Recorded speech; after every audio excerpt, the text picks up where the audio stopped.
पूछा गया है मानसिक अभिरुचि का, बाकी स्तर बिल्कुल एक जैसा है।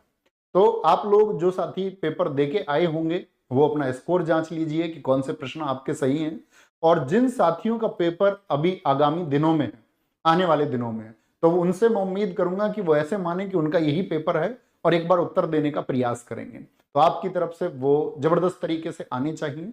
और हिंदी की अगर मैं बात करूंगा तो मैं इसके बाद में आपको बताऊंगा कि जैसे सुबह की अगर शिफ्ट की बात करें तो सुबह की शिफ्ट में 2-3 प्रश्न ऐसे थे बच्चों के जिसमें वो डावाडोल हो सकते थे, लेकिन जिसने बहुत अच्छा तरीके से पढ़ रखा था या जो पारंगत था उसका स्कोर बहुत अच्छा रहा होगा।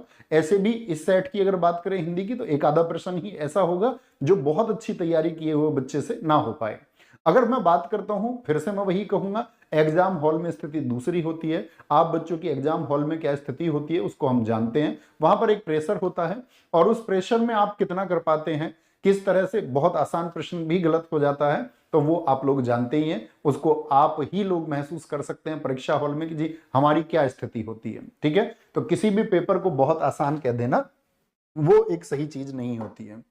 तो दोस्त मैं यहां पर आपको बताने वाला हूं हिंदी के बारे में। हिंदी में काव्यांश पूछा गया है और काव्यांश था किससे, आपका बुंदेलो हरबोलो के मुंह हमने सुनी कहानी थी, खूब लड़ी मर्दानी वह तो झांसी वाली रानी थी। ये कविता ऐसे दी, लक्ष्मी थी या दुर्गा थी वह स्वयं वीरता की अवतार। तो इसमें एक प्रश्न है, इस कविता में प्रयोग किया गया रस कौन सा है? तो आप कहेंगे भैया इसमें तो वीर रस है। आपका किसका प्रयोग किया गया है? वीर रस का प्रयोग किया गया है। देख पा रहे हैं आप लोग? एक बार बताएंगे, मैं और जूम कर लेता हूं थोड़ा सा। देख पा रहे होंगे ना? थम्स अप कर देंगे। जी भैया एक बार दिख रहा है हमको ये साफ से। तो इस कविता में प्रयोग जो किया गया है साथी आपका, वो किसका प्रयोग किया गया है? वीर रस का। भाई पेन क्यों नहीं चल रहा है? वीर रस का प्रयोग किया गया, नहीं चल रहा है। हो गया, ये हो गया ना क्लिक? आ गया, ठीक है। वीर रस इसका उत्तर होना था। कवियत्री की अधिकांश रचनाएं हैं, तो कवित्री ने जो रचनाएं लिखी हैं वो अधिकांश रचनाएं किस बारे में हैं आपकी, ये क्वेश्चन पूछा गया है। तो कैसी रचनाएं हैं? अगर किसकी बात करें, कवित्री कौन है आप पहचान ही गए होंगे, भैया सुभद्रा कुमारी चौहान है। क्या उन्होंने देशभक्तिपूर्ण रचनाएं लिखी हैं? तो इसका उत्तर होना था देशभक्तिपूर्ण। धार्मिक नहीं करना था, सामाजिक नहीं करना था, वात्सल्य यानी बच्चे के प्रति। तो आप जानते हैं झंडे की इज्जत में, स्वदेश के प्रति, मुकुल, त्रिधारा और झांसी की रानी उनकी प्रसिद्ध रचनाएं रही हैं। खूब लड़ी मर्दानी वह तो झांसी वाली रानी थी, इसमें जो मर्दानी शब्द है क्या वो पुरुष के लिए प्रयोग हुआ है? आप कहेंगे नहीं भैया। लड़ाकू के लिए? नहीं जी। तो वीरांगना, वीर और अंगना किसको बोलते हैं? स्त्री को, यानी वीर स्त्री, जो कि वीर का स्त्रीलिंग भी है, यानी वीरांगना इसका सही उत्तर होना था। उक्त गद्यांश का सही शीर्षक क्या होगा? अंग्रेजों के आक्रमण के बारे में बात की गई, महाराष्ट्र की कुलदेवी के बारे में कि वो तो उनसे प्रसन्न थी, उनसे प्रभावित थी, 1857 के गदर की बात की गई नहीं, झांसी की रानी को ये गद्यांश क्या है साथी आपका समर्पित है। आगे आएंगे, इस कविता की कवित्री का क्या नाम है? तो कवित्री के बारे में हमने अभी जान लिया, आपका सुभद्रा कुमारी चौहान इसका उत्तर होना था। निम्नलिखित में से किस क्षेत्र में विशेष योगदान के लिए ज्ञानपीठ पुरस्कार दिया जाता है, समाज सेवा या साहित्य? आप कहेंगे भैया 1961 में ज्ञानपीठ पुरस्कार स्थापित हुआ, 1965 पहली बार जी शंकर कुरूप को दिया गया। ठीक है, लेकिन वो किस भाषा से थे? आपका हिंदी से नहीं थे, ठीक है, मलयालम से थे। प्रथम महिला आशापूर्णा देवी है, आपका प्रथम प्रस्तुति के लिए वो आपका किससे थी? क्या बोलेंगे? वो भैया बांग्ला भाषा से हो गई। लेकिन पहला हिंदी 1968 पूछे जाने के चांसेस हैं, ये चिदम्बरा को दिया। और महिला पहली कौन है? महादेवी वर्मा, 1982 यह मां के लिए दिया गया। अंधेर नगरी का अर्थ है जहां अंधेरा हो, सुनसान जगह, राज्य विहीन स्थान, मतलब जहां राज्य ही ना हो। नहीं जी, अन्याय की जगह इसका उत्तर होना था। कैसी जगह? अन्याय की जगह। बोलते हैं अंधेर नगरी चौपट राजा, मतलब ऐसा जहां पर कानून व्यवस्था ही नहीं है कोई। अव्यय के कुल कितने भेद होते हैं? अव्यय के आप कहेंगे तो भैया अव्यय के 4 भेद हम लिख के आते हैं। ठीक है, अव्यय के 4 भेद होते हैं। री वर्ण का उच्चारण स्थान है, आप लोग जानते हैं कि भैया वो कैसे लेके, मैं तो हम जानते हैं कि गंगा वो तो हम जानते ही हैं, लेकिन उसके अलावा भी कौन कौन से होते हैं आपका? तो आप बोलेंगे भैया उसके अलावा आता है आपका कै, चे, टे, ते, पे। तो उसमें हम हमेशा बोलते थे विवाह, ए, आ, है, विसर्ग। विवाह किसका? विवाह किसका? ईएस का, ई दीर्घ ई, ये और से। और ईएस क्या बन गया? ऋषि बन गया। री, रे और से, तो री रे से तीसरे में आते हैं, और इसके बाद में कौन कौन से आते हैं, ले से, और फिर आते हैं ऊ और दीर्घ ऊ। तो ये स्वर से पूछ लिया इस बार, तो स्वर किस में आते हैं, तीसरे में, यानी कि टे वर्ग होता है, और टे वर्ग जो होता है वो क्या होता है, के टी एम, यानी कि आपका मूर्धा होता है। कौन सा होता है, मूर्धन्य होता है। ये उत्तर हो जाना था। दवाई शब्द का सही बहुवचन कौन सा होगा, जब अंत में दीर्घ ई आती है तो हमेशा बहुवचन कैसे बनते हैं, लघु ई के साथ में बनते हैं, ईया लघु ई के साथ में। जैसे थाली का बहुवचन क्या हो जाता है, थाली का, यहां बाद में दीर्घ ई है तो भैया मात्रात्मक रूप में फिर छोटी ई हो जाती है, थालियां हो जाता है, थालियां। तो ऐसे कौन सा ठीक होना था, लघु ई वाला, विकल्प डी इसमें सही होना था एकदम। बिनु पग चले सुने बिनु काना, बिन पैरों के चलता है बिन कानों के सुनता है, तो इसमें क्या हो जाना था आपका विभावना अलंकार, ठीक है, कि बिगर हेतु के भी चीजें हो जाती हैं। इति और इति शब्द का क्या अर्थ है, ऋण को कहते हैं क्या इति, क्या इति भोगने को कहते हैं, या हम बोले अथ का विलोम होता है भैया, अथ बोलते हैं शुरुआत को, और इति होता है अंत यानी कि समाप्ति, और साथ ही इति क्या होती है, बाधाएं, क्या होता है, बाधा होती है, ऑब्स्टेकल्स, अवरोध, ठीक है। इसके बाद में बात करते हैं, आपका आगे चलेंगे, आपको प्रश्नों के उत्तर देते रहने हैं और अपने प्रश्नों का मिलान करते रहना है कि भाई ठीक मिलान है या नहीं है। निम्नलिखित में से पुल्लिंग शब्द छांटिए, तो आप क्या बोलेंगे भैया, सर्वनाम का प्रयोग करके मेरी मेहनत, तो ये तो स्त्रीलिंग हो गया। मेरा आहार कहां पर है, यानी भोजन को कह रहा है, मेरा भोजन मेरा आहार, तो ये क्या है, ये पुल्लिंग शब्द हो गया। मेरी चाहत, ये क्या है, स्त्रीलिंग हो गया। मेरी रंगत, क्या बोलेंगे, मेरी रंगत, तो ये क्या हो गया आपका, स्त्रीलिंग हो गया। ते वर्ग की ध्वनियों का उच्चारण स्थान है, ते कहां पर आता है, के, चे, टे, ते और पे, इसको क्या बोलते थे, केटीएम दो, केटीएम दो, कंठ, तालु, मूर्धा, और फिर ते वर्ग कहां पर आ जाता है आपका भैया, दंतव्य पर आ जाता है, यानी दंत होते हैं, ठीक है। वह लाचार है क्योंकि वह अंधा है, तो लाचार किस वजह से है, अंधे होने की वजह से, यानी कारण दिया हुआ है, तो ये क्या हो जाएगा, इसमें कारणवाचक हो जाएगा। निम्नलिखित में से वाक्य के शुद्ध रूप का चयन कीजिए। मैं गाने का शौक कर रहा हूं, मैं गाने की कसरत कर रहा हूं, मैं गाने का व्यायाम कर रहा हूं, या मैं गाने का अभ्यास करता हूं। तो आप कहेंगे भैया मैं गाने का अभ्यास करता हूं, गाने का व्यायाम थोड़ी ना होगा, गाने का अभ्यास होगा।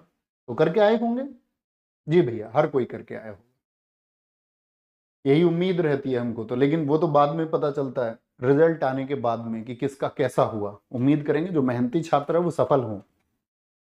अभय और उभय शब्दों का सही अर्थ क्या होगा, अभय का मतलब क्या होता है, ए माने ना, और भय जिसको भय ना हो, ठीक है। और उभय क्या होता है, जैसे उभयलिंगी बोलते हैं, एम्फीबियंस उभयचर बोलते हैं, यानी जो जमीन और आपका पानी दोनों में चलते हैं, तो उभय का मतलब होता है दोनों, और अभय होता है यानी जिसको डर नहीं है, निर्भय और दोनों होगा, ठीक है। दिए गए विकल्पों में से विधुर का स्त्रीलिंग कौन सा होगा, विधुर किसको बोलते हैं, विधुर का, विधुर बोलते हैं जिसकी पत्नी मर गई हो, तो विधुरी होगा, या विधुराइन होगा, या विधुरनी होगा, या फिर विधवा हो जाएगा। तो विधवा यानी जिसका पति जीवित नहीं है, पति मर चुका है। तुम कब आओगे, पोस्टर वाली बैठी हुई है, पूछ रही है तुमसे तुम कब आओगे, तो उपविराम होगा क्या, नहीं जी, क्या बोलेंगे, अल्पविराम होगा, नहीं अल्पविराम नहीं, कोष्ठक हुआ, कोष्ठक तो अर्थ को स्पष्ट करने के लिए होता है, पूर्ण विराम वाक्य में रुक जाने के लिए होता है, यहां पर तो भैया प्रश्नवाचक चिन्ह आएगा, ओके।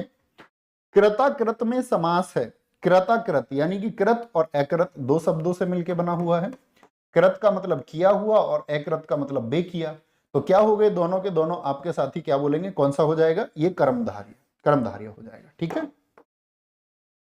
आगे आते हैं, निम्नलिखित में से किस वाक्य में कृतवाच्य, अब देखो शिफ्ट जो पहली थी उसमें वाच्य से कोई प्रश्न नहीं आया था, ठीक है, तो वाच्य से प्रश्न इस बार आया, तो किसी चैप्टर को देख के ये नहीं सोचना ये इन्हीं टॉपिक से ज्यादा आएगा।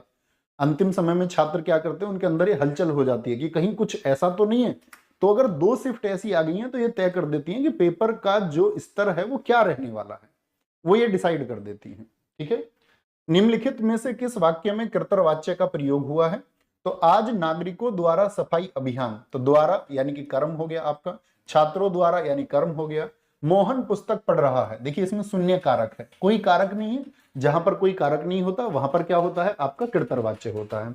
मजदूर से दर्द के कारण उठा नहीं गया, से और नहीं ये भाववाच्य हो गया आपका। निम्नलिखित में से कौन सा अर्धविराम चिन्ह है, पहले भी सुबह भी पूछा था विराम चिन्हों से, ठीक है, तो ये क्या है, ये तो अल्प विराम है, ये पूर्ण विराम है, ठीक है, ये अंग्रेजी में होता है फुल स्टॉप, हिंदी भाषा में होता नहीं, ये क्या है आपका अर्धविराम हो गया, ठीक है। तो यही हमारे प्रश्न थे, पूरे हो गए। और कौन सा बच गए? 32 से रह गए, हाँ ठीक है ठीक है, उनको अभी कर लेते हैं हम। भाई इसमें तो नहीं आए वो 54, तुमने एक पेज छोड़ दिया क्या इसमें लगाने से? उस पेज को भी दिखाओ भाई। 43, 43 हमारा आ गया था, और 31 बीच का पेज कहाँ है? 32 पेज, 32 दिखाओ, 32 को दिखाओ, 1 मिनट लगेगी बस, ठीक है। वो बीच का एक पेज का शायद फोटो इन्होंने लगाया नहीं है, उसको लगा लेते हैं। मेरे पास वैसे पेपर्स हैं, उसमें तो है। एक प्रश्न था आपका, लगाओ भाई उसको जल्दी से। एक प्रश्न था, मैं आपसे पूछ लेता हूं इतने। प्रश्न था, घर का रहस्य जानने वाला बड़ा घातक होता है। 4 विकल्प थे, घर आए कुत्ते को भी नहीं निकालते, घर खीर तो बाहर खीर, और घर की मुर्गी दार बराबर, या घर का भेदी लंका ढाए। तो घर का भेदी लंका ढाए, इसका क्या अर्थ है? आया, इधर आया, ठीक है, ओके, ठीक है जी। तो घर का भेदी लंका ढाए, यहां देखेंगे भैया, है इसमें लेफ्ट साइड में था, ये देखेंगे। तो घर का भेदी लंका ढाए, घर का रहस्य जानने वाला बड़ा घातक होता है, इसका मतलब ही क्या है? तो आप कहेंगे भैया इसका मतलब है कि घर का भेदी लंका ढाए, ठीक है। तो विकल्प डी इसका सही हो जाना था। 1987 में मगध कविता के लिए साहित्य अकादमी पुरस्कार किसे दिया गया? तो मगध के लिए किसको दिया गया? आपका श्रीकांत वर्मा को, ठीक है। निर्मल वर्मा जी 1990 है कव्य और काला आदमी के लिए। शिव प्रसाद सिंह आपका 1985 है। त्रिलोचन सिंह 1981 है। निम्नलिखित में से विशेषण शब्द कौन सा है? सुंदर, कौन, जाना और देवता। तो देवता तो संज्ञा शब्द हो गया, ठीक है। जाना क्रिया शब्द हो गया, कौन आपका प्रश्नवाचक सर्वनाम हो गया, और विशेषण शब्द है सुंदर, क्योंकि सुंदर के साथ ही हम किसी विशेष्य का प्रयोग कर सकते हैं, सुंदर व्यक्ति, ठीक है। वर्णमाला किसे कहते हैं? अगला प्रश्न था, वर्णमाला किसे कहते हैं? तो वर्णमाला किसे कहते हैं? वर्णों के व्यवस्थित समूह को कहते हैं जी, ठीक है। अंगारे बरसना मुहावरे का क्या शर्त? अंगारों की वर्षा होना, कठिन परिश्रम करना, कड़ी धूप होना, ऐसे ने पीड़ा होना। तो अंगारे बरसना इसका मतलब है बहुत धूप पड़ना, कड़ी धूप होना। काव्य की शोभा बढ़ाने वाले धर्मों को अलंकार कहते हैं। अलंकार, तो यहां पर जो धर्म शब्द, धर्म का मतलब क्या होता है? काव्य की शोभा बढ़ाने वाले आपका साथी गुण या धर्म को, गुण या धर्म को। तो धर्म का मतलब है यहां पर क्या? आपका गुण से। कानन का पर्यायवाची शब्द, ये देखिए इस प्रश्न पर जरूर विभेद होगा। पुष्प तो हो नहीं सकता, विहिप हो नहीं सकता। विहिप मतलब किसी स्थान को किसी मतलब नियमों के द्वारा जब बांध दिया जाए। अरण्य भी होता है और वन भी होता है। अब इसमें बोर्ड क्या चुनेगा उत्तर? तो प्रोबेबली चांसेस है अरण्य का मतलब होता है घना जंगल, और कानन का मतलब भी होता है घना जंगल। अब या तो वो सबको नंबर देगा इस प्रश्न पे कि बच्चे इस पे ऑब्जेक्ट करेंगे कि भैया अरण्य भी होता है वन भी होता है, दोनों होते हैं ना, बी और सी। जी भैया दोनों होंगे। तो वन कभी कभी उपवन के लिए भी प्रयोग होता है, जो छोटे वन होते हैं, ठीक है। अरण्य घने वन के लिए, कानन भी घने वन के लिए। तो हो सकता है कि वो उसको माने ना, लेकिन इस पे तो ऑब्जेक्ट तो बनता है, ऑब्जेक्ट तो करेंगे कि भैया बी और सी दोनों को उत्तर दे, क्योंकि प्रश्न में एक से अधिक उत्तर हो गए, सबको नंबर मिलना चाहिए इस पे, ठीक है। कांति और किलांति शब्द का सही अर्थ क्या है? कांति, कांति किसको बोलते हैं? चेहरे की कांति यानी चमक, और क्लांति होती है साथ ही आपका शिथिलता, शिथिलता होती है। तो क्या दिया हुआ? हाँ थकान, थकान वर्ड दिया हुआ है शिथिलता की जगह। तो कांति क्या हो गई? चमक हो गई। ये तो हो नहीं सकता चमक और कलेश। चमक और थकावट, शिथिलता थकावट को ही कहते हैं। आधि और व्याधि शब्द युग्म में आधि का अर्थ निम्नलिखित में से क्या है? क्या आधि हम किसको कहते हैं? आधे को कहते हैं, पागलपन को कहते हैं। तो आप कहेंगे अधकपारी जैसे रोग को। भैया मानसिक कष्ट, जो मानसिक पीड़ा होती है, जो स्टूडेंट्स को होती है जब तक उनका सिलेक्शन नहीं होता, तो मानसिक जो पीड़ा है। और व्याधि का मतलब क्या होता है? व्याधि बोलते हैं डिसीज को, रोग को कहते हैं। किसको? रोग को कहते हैं। मुझे बारिश में भीगना पसंद नहीं है किस सर्वनाम का उदाहरण है? पहले तो इसमें देखिए वाक्य में सर्वनाम कहाँ है? मुझे। तो मुझे किससे बना होगा? मैं से बना होगा। और मैं क्या है? उत्तम पुरुषवाचक है। उत्तम पुरुष नहीं, दोनों विकल्प दिए, उत्तम और प्रथम। तो प्रथम भी तो होगा, क्योंकि उसने अलग अलग दे दिया, उत्तम भी दे दिया और प्रथम भी। तो किसी एक का चुनाव करेंगे उत्तम का, तो प्रथम वाला छूट जाता है। तो हम सबसे सटीक विकल्प कौन सा होगा, ए होगा।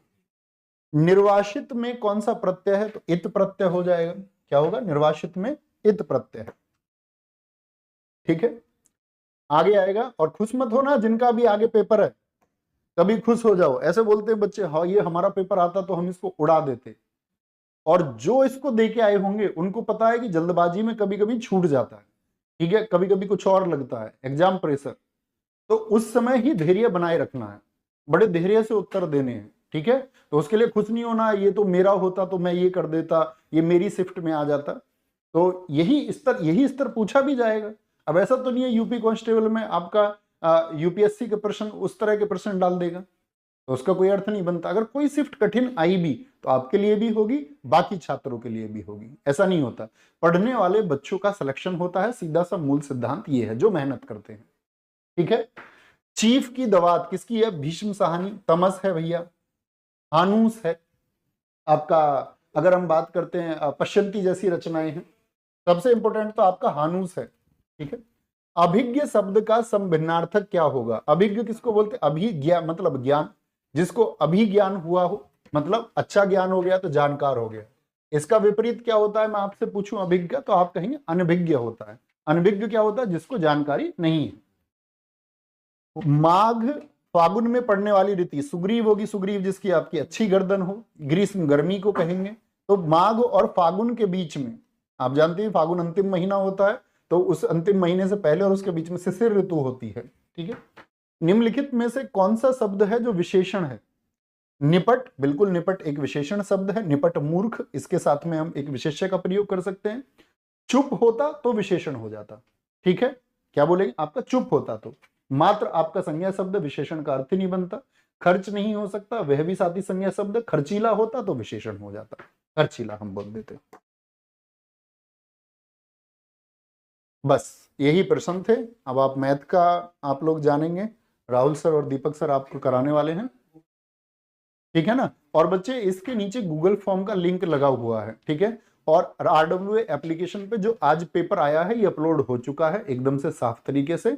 मैं उम्मीद करूंगा कि जिन बच्चों का आगे एग्जाम है एक बार अटेम्प्ट करके जरूर जाना उस पेपर को, मतलब जो मैथ्स की प्रॉब्लम्स है या रीजनिंग है एक बार बनाना उसको अपने तरीके से। अभी सर आपको मैथ के बारे में बताएंगे।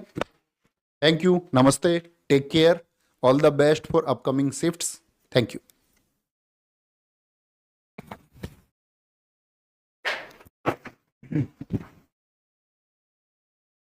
प्यारे दोस्त नमस्कार। तो सेकंड शिफ्ट आप लोगों की हो चुकी है, उसका एनालिसिस लेके मैं और दीपक सर आप लोगों के सामने हैं। सबसे पहले मैं एक छोटी सी बात क्लियर कर देता हूं, अगर आप ये चाहते हैं कि सारे क्वेश्चंस जो हैं वो डिटेल में बताया जाए तो वो पॉसिबल नहीं है मेरे दोस्त। पर मैं ये कहूंगा कि क्वेश्चंस जो पूछे गए हैं वो कांस्टेबल के हिसाब से ठीक ठाक पूछे गए हैं। अगर मैं बात करूं नाव तथा धारा की, तो नाव तथा धारा में सर 3 क्वेश्चन पूछे गए हैं। जहां एक टाइम पे लग रहा था कि यहां से क्वेश्चंस नहीं पूछे जाएंगे, वहां नाव तथा धारा से 3 से 4 क्वेश्चन आप लोगों के पूछे गए हैं। तो जैसे पहली शिफ्ट की बात करूं तो पहली शिफ्ट में उन्होंने एवरेज और ब्याज से क्वेश्चन सबसे ज्यादा पूछे थे। वहीं अगर इस शिफ्ट की बात करूं तो इस शिफ्ट में सबसे ज्यादा क्वेश्चन जो है वो टाइम एंड डिस्टेंस से पूछे गए हैं। क्वेश्चन मुश्किल नहीं है, लेकिन 3-4 क्वेश्चंस को अगर मैं देखूं तो 3-4 क्वेश्चन सर बहुत अच्छे लेवल के पूछे गए हैं, यानी टाइम टेकिंग हो सकते हैं। और जब एग्जाम का प्रेशर हो तो मेरे भाई मतलब हम लोग परेशान हो सकते हैं उन क्वेश्चंस को देख के। तो एक बार देख लेते हैं। अगर पहली बात करूं तो क्वेश्चन हमारा जो है, क्वेश्चन जो है वो 14 है। सबसे पहले 14 सबसे पहले है, और जो आसान क्वेश्चन आप लोगों से पूछा गया है 14 क्वेश्चन अगर मैं बात करूं तो 14 पे पूछा गया है, यदि क्या है, उसी पे क्लिक करो।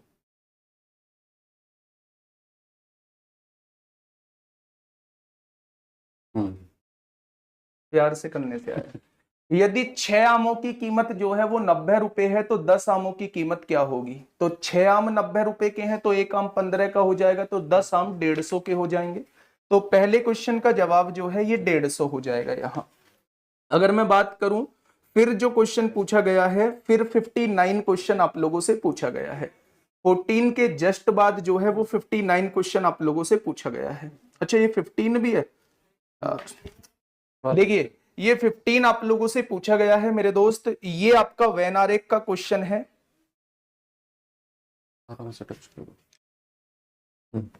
वेन आरेख का क्वेश्चन है। कुछ छात्र, हाँ, ये कौन सा क्वेश्चन है?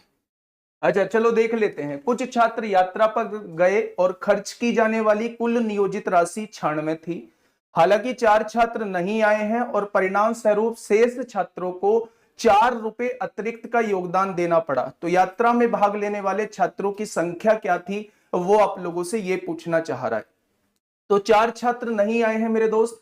परिणाम छात्रों को परिणाम स्वरूप शेष छात्रों को 4 रुपए अतिरिक्त देना पड़ा। 4 छात्रों के आने की वजह से जो बाकी जो बचे हैं उन सबको 4 रुपए जो है वो अतिरिक्त देने पड़े। तो इसका जो आंसर हो जाएगा कि परिणाम यात्रा में भाग लेने वाले छात्रों की संख्या, तो आपका जवाब हो जाएगा 12। एवरेज का क्वेश्चन है, बहुत बार आप लोगों को कराया होगा मेरे भाई। अगर आगे बात करूं तो अब नेक्स्ट जो पहुंच रहे हैं वो 59 पे हम लोग पहुंच रहे हैं। नेक्स्ट जो पहुंच रहे हैं वो 59 पे हम लोग पहुंच रहे हैं। अलग है क्या सर वो सेट? पता नहीं क्या कर रहा है। क्वेश्चन नंबर 59 देखेंगे प्यारे दोस्त एक बार। हाँ, ये पाई चार्ट का क्वेश्चन आप लोगों को दिया गया है।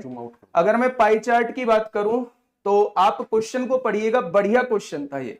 उसने कहा है यदि किसी पुस्तक का अंकित मूल्य जो है वो लागत मूल्य से 40% अधिक निर्धारित किया जाता है और अंकित मूल्य 280 है, तो अगर प्यारे दोस्त अंकित मूल्य 280 आप लोगों को दिया हुआ है तो ये 140% की वैल्यू है, क्योंकि 40% अधिक अंकित किया जाता है। तो 140% की वैल्यू जो है वो आप लोगों को 280 दी हुई है। तो 1% की वैल्यू कितनी आ जाएगी? 2 आ जाएगी। तो 100% की वैल्यू यानी ये क्रय मूल्य हो जाएगा। अब क्वेश्चन ने आप लोगों से पूछा है कि भैया पुस्तक की एक प्रति में प्रयुक्त कागज की लागत क्या है, यानी वो आपसे 25% की वैल्यू पूछना चाह रहा है। तो 200 का अगर मैं 25% निकाल दूंगा तो यहां से 50 रुपए आ जाएगा। कितना आ जाएगा? 50 रुपए आ जाएगा। आसान क्वेश्चन था, थोड़ा सा देखना था। उसके बाद हम लोगों को 61 की तरफ जाना है। 61 क्वेश्चन वही क्वेश्चन है जो आपसे शिफ्ट 1 में पूछा गया था। क्वेश्चन ने कहा है यदि लोगों के एक समूह में 40 लोगों को चाय पसंद है, ये वो हैं जिनको टी पसंद है, यानी ये 40 लोग हैं। 30 लोगों को कॉफी पसंद है, कॉफी पसंद करने वाले जो हैं वो 30 लोग हैं। 20 लोगों को चाय और कॉफी दोनों पसंद है, 20 लोगों को चाय और कॉफी दोनों पसंद है। अगर 40 में से 20 घटा दोगे तो 20 लोगों को केवल चाय पसंद है और 10 लोगों को केवल कॉफी पसंद है। ये केवल वाला आ जाएगा। अब क्वेश्चन ने कहा है कितने लोगों को केवल और केवल चाय पसंद है, तो इस क्वेश्चन का जवाब 20 आ जाएगा। ऑप्शन नंबर सी इस क्वेश्चन का जवाब हो जाएगा। अगले क्वेश्चन की तरफ चलते हैं प्यारे दोस्त। 61 के बाद क्वेश्चन आता है 64। 61 के बाद क्वेश्चन आता है अच्छा उधर होंगे फिर। 61 के बाद क्वेश्चन आता है मेरे भाई 64। 64 एक बार देख लेते हैं हम क्या कहता है। बड़ा आसान सा क्वेश्चन आप लोगों से पूछा गया है कि एक ट्राइंगल है, उसका बेस आप लोगों को दिया हुआ है, हाइट आप लोगों को दी हुई है, तो बताइए उसका एरिया कितना होगा। आप लोगों को बताया गया होगा कि जब भी ट्राइंगल का एरिया आप लोगों से पूछा जाता है तो 1/2 बेस इंटू हाइट होता है। आधार कितना है? 8, ऊंचाई कितनी है? 16, आंसर कितना हो जाएगा? 64। तो इस क्वेश्चन का जवाब जो है वो बी ऑप्शन हो जाएगा। नेक्स्ट, अगर आगे की बात करते हैं, क्वेश्चन नंबर 65 की बात करते हैं, तो ये एक सेकंड।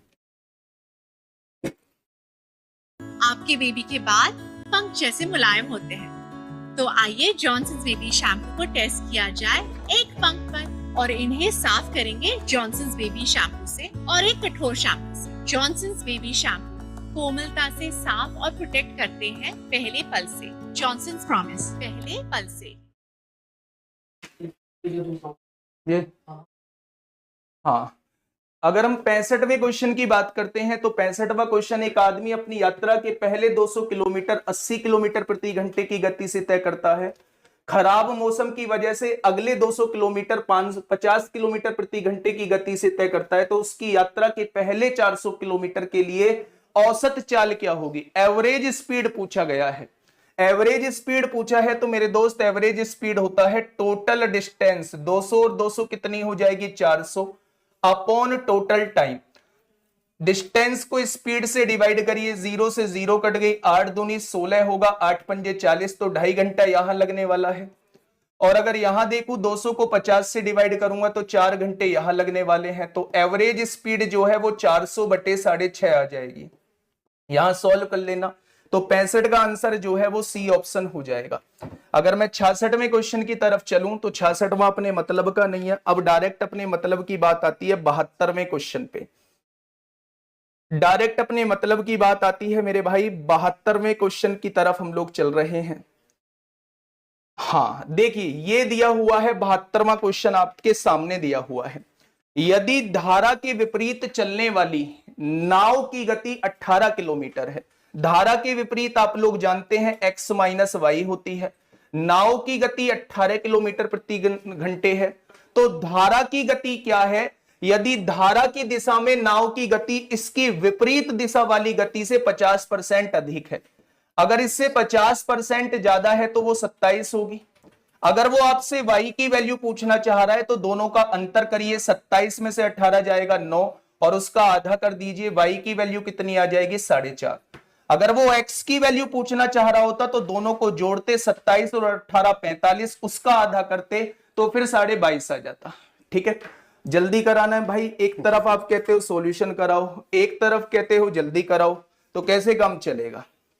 72 के बाद है 76वां क्वेश्चन, 72 के बाद है मेरे भाई 76वां क्वेश्चन। हम तो जल्दी करा देंगे, जैसे आपकी मांग वैसे हम बता देंगे। देखो भाई 76वां क्वेश्चन क्या कहता है, उसने क्वेश्चन ने कहा है 76वें क्वेश्चन में, यदि किसी संख्या का 70% 0.35 है, यानी 70% की वैल्यू जो दी गई है वो 0.35 दी गई है, तो 1% की वैल्यू कितनी हो जाएगी 0.35 बटे 70 हो जाएगी। तो आपसे पूछा 120% की वैल्यू कितनी हो जाएगी, तो ये आपके क्वेश्चन का जवाब हो जाएगा। तो 76 का जो आंसर होगा ऑप्शन नंबर बी हो जाएगा। 77 देखिए एक बार, उसने कहा एक व्यापारी ने 25% का लाभ शामिल करने के लिए एक वस्तु की कीमत अंकित की, लेकिन अंकित मूल्य पर 16% की छूट भी दी, तो उसका वास्तविक लाभ कितना है। तो प्यारे दोस्त एक बात मुझे बताओ कि अगर मैं आपसे कहूं 100 रुपए उसका क्रय मूल्य है, 25% का लाभ कमाने के लिए उसने मूल्य अंकित किया है, तो क्या 125 रुपए डाल दिया होगा। अब उसने क्या कहा है 16% की छूट दी है, 16% की छूट का मतलब 84% पर बेचा होगा। 25 पंजे 125, 25 चौका 100, 4 से काटा 21 बार, 21 पंजे 105 में बेचा है। अगर 100 रुपए की कोई सामान था 105 में बेचा है तो कितने परसेंट का लाभ कमाया है, तो ऑप्शन हो जाएगा ए। ठीक है, ऑप्शन हो जाएगा मेरे भाई ए, तो 77 का ए हो जाएगा। 78 की बात करूं तो ये क्लास का क्वेश्चन है, वैल्यू भी चेंज नहीं है, गागर में सागर में कराया था। 78 का आंसर हो जाएगा भाई डी, ये मैंने एवरेज में गागर में सागर में कराया था। हाईएस्ट स्कोर और लोवेस्ट स्कोर वाला ये क्वेश्चन है मेरे भाई। अगर मैं इसको आप लोगों को बताऊं तो सबसे पहले उसने कहा है 30 पारियों का औसत कितना है 40 दिया हुआ है, सर्वोच्च स्कोर उसके न्यूनतम स्कोर से 100 रन अधिक है, तो हाईएस्ट और लोवेस्ट का अंतर कितना दे रखा है 100 दे रखा है।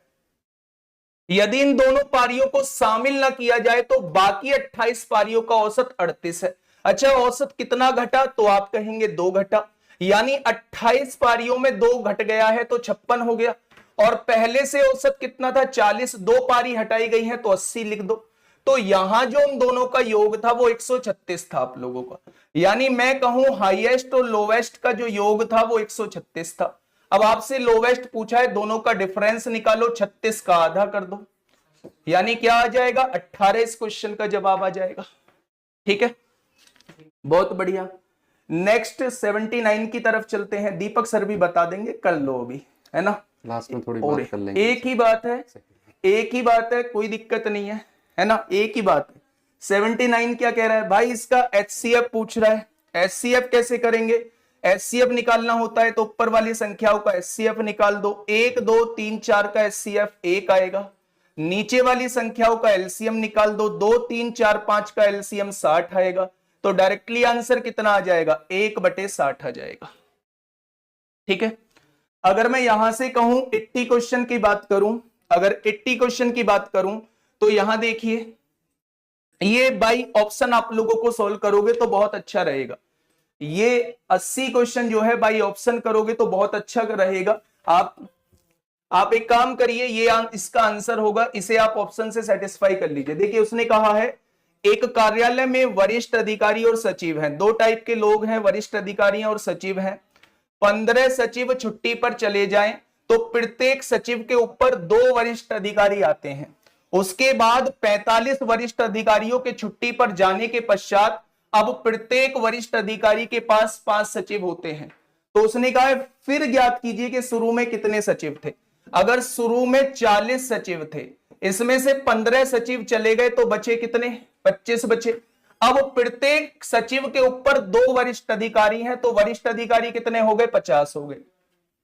45 वरिष्ठ अधिकारी के छुट्टी पर जाने पर कितने वरिष्ठ अधिकारी बचे? 5 बचे। उसने कहा अब प्रत्येक वरिष्ठ अधिकारी के पास जो है वो 5 सचिव है। 5 ही तो सचिव है, हर एक के पास 5 रहेंगे तभी तो ये 2500 होगा। तो इसका जवाब जो है वो 40 हो जाएगा। 80 का जवाब जो है वो ऑप्शन नंबर डी हो जाएगा। अगर 81 की बात करूं, 81 की बात करूं मेरे भाई, 81 का जवाब क्या हो जाएगा? तो फिर से नाव तथा धारा का क्वेश्चन है। उसने कहा है धारा के विपरीत 80 किलोमीटर 16 घंटे में है। धारा के विपरीत 80 किलोमीटर 16 घंटे में, तो धारा के विपरीत चाल 5 आएगी। धारा के साथ यानी कि x प्लस वाई कितना? 72 किलोमीटर 12 घंटे में, तो ये 6 आ जाएगा। तो उसने पूछा स्थिर जल में नाव की गति यानी x की वैल्यू 6 और 5 11 का आधा 5.5 आ जाएगा। 6 और 5 11 का आधा मेरे भाई 5.5 आ जाएगा। ठीक है। अगर आगे हम लोग बात करें 82 की, हम लोग बात करें, ध्यान से सुनना मेरे भाई। क्वेश्चन ने कहा है फिर से नाव तथा धारा का क्वेश्चन है। फिर से नाव तथा धारा का क्वेश्चन है। एक व्यक्ति शांत जल में 22.5 किलोमीटर 1 घंटे में तय करता है, यानी शांत जल में उसकी चाल क्या दी हुई है? 22.5 किलोमीटर प्रति घंटा दी हुई है। और वह यह पाता है कि उसके धारा के विपरीत लिया गया समय यानी अपस्ट्रीम में लिया गया समय धारा के साथ के समय का दुगना है। अगर धारा के साथ 1 यूनिट का समय लेता है तो धारा के विपरीत 2 यूनिट का समय लेता है। आप लोग जानते हैं धारा के विपरीत जो चाल होती है वो इतनी होती है और धारा के साथ जो चाल होती है वो इतनी होती है। दोनों केस में दूरी बराबर रहेगी तो चाल की गुणा समय में कर दो, 2x माइनस 2y हो जाएगा। और यहां देखोगे तो x प्लस y हो जाएगा। दोनों केस में दूरी बराबर है तो x की वैल्यू कितनी आ जाएगी? 3y आ जाएगी। x की वैल्यू इसने दी कितनी है? 22.5 दी है। उसे आप 3 से डिवाइड कर दीजिए। 3 सत्ते 21 होगी, 3 पंजे 15, तो धारा की गति कितनी आ जाएगी? 7.5 आ जाएगी। ऑप्शन नंबर ए हो जाएगा, है ना। और आप अगर ये चाहते हो कि पूरा डिटेल में कराया जाए तो भाई वो पॉसिबल नहीं है, वो पॉसिबल नहीं है ना। देखिए एक पुराना 2 व्हीलर डीलर एक स्कूटर को 460 में बेचता है और उसे कुछ नुकसान होता है। यदि वह इसे 580 में बेचता है तो उसका लाभ उसकी हानि का दुगना है। तो स्कूटर का क्रय मूल्य क्या है? प्यारे दोस्त, इन क्वेश्चंस को आपने देखा होगा कि दोनों का डिफरेंस निकालिए कितना होगा। 580 में से 460 जाएंगे तो कितना बचेगा? 120 बचेगा। अब यहां देखिए उसने कहा है कि उसका लाभ उसकी हानि का दुगना है, यानी प्रॉफिट अगर लॉस अगर 1 का है तो प्रॉफिट 2 का है। क्या कहा है उसने कहा है उसका लाभ उसकी हानि का दुगना है। तो प्यारे दोस्त इसके योग से आप डिवाइड कर देते थे तो ये क्या आ जाएगा? 1 की वैल्यू आ जाएगी। यानी 40 रुपए का लॉस होता है तो 80 रुपए का प्रॉफिट होता है। या तो आप इस वाले मूल्य में लॉस को जोड़ दो, 460 में 40 को जोड़ दो, या फिर इस वाले मूल्य में से 80 को घटा दो, दोनों से ही क्रय मूल्य आपके सामने आ जाएगा। तो आपने कहा 460 में 40 जोड़ा तो सीपी कितना आ जाएगा? 500 आ जाएगा। इन तीनों का एचसीएफ निकालना है तो तीनों में से देख लो, 285 है, कभी भी इवन नंबर से डिवाइड नहीं होगी, कभी भी इवन नंबर से डिवाइड नहीं होगी। 17 दूनी 17 एकम 17 होते हैं, 11 बचेगा, डिवाइड नहीं होगा। तो बिना देखे हम मैं ऑप्शन नंबर डी लगा दूंगा। आगे बढ़ेंगे। अच्छा, इस क्वेश्चन को सॉल्व करेंगे भाई, इस क्वेश्चन को सॉल्व करने में टाइम लगेगा। इसका जो आंसर आएगा वो 26,000 आएगा। अगर आप कहोगे तो सॉल्व करा देंगे, नहीं तो टाइम लगेगा। ठीक है मेरे भाई, ये क्वेश्चन बड़ा कैलकुलेटिव सा था, दिमाग में एकदम से नहीं आएगा। जो मैंने वो 3-4 क्वेश्चन आप लोगों को गिनाए उसमें से एक क्वेश्चन ये भी था। अगर हम 86 की बात करते हैं कि एक कार को 6400 रुपए में बेचने पर श्री राव को 20% की हानि हुई, तो डायरेक्ट 80% निकाल दो भाई। 20% का घाटा हो गया है तो 80% पर सामान बेचा होगा। 8 चौक 32 को 2 हासिल 3, 8 चिंग 48 और 3 51 हो जाएगा। क्या पूछ रहा है? बेचने पर श्री राव को 20% की, अच्छा प्यारे दोस्त गड़बड़ हो गई है। 20% का घाटा कह रहा है, यानी ये जो वैल्यू है ये 80% की है। ये जो वैल्यू दी गई है 80% की है, तो 1% की वैल्यू कितनी होगी? 80 भाग में आ जाएगा। क्रय मूल्य पूछा है तो 100% की वैल्यू पूछ रहा है। 0 से 0 कट गई, 8 अट्टे 64, 8000 आ जाएगा। ऑप्शन नंबर ए हो जाएगा। आगे बात करें, क्वेश्चन नंबर 87। एक धनराशि साधारण ब्याज पर 5% वार्षिक दर से 3 गुना हो जाती है, तो उसी समय में यह धनराशि किस दर पर 6 गुना हो जाएगी? तो आसान क्वेश्चन है, कर लेंगे। 87 का बी हो जाएगा। 12.5% इस क्वेश्चन का जवाब हो जाएगा। ठीक है। हाँ, क्वेश्चन नंबर 88 को देखिए। ये प्यारे दोस्त एक किस्त का क्वेश्चन पूछा गया है। एक किस्त का क्वेश्चन आप समझ लो।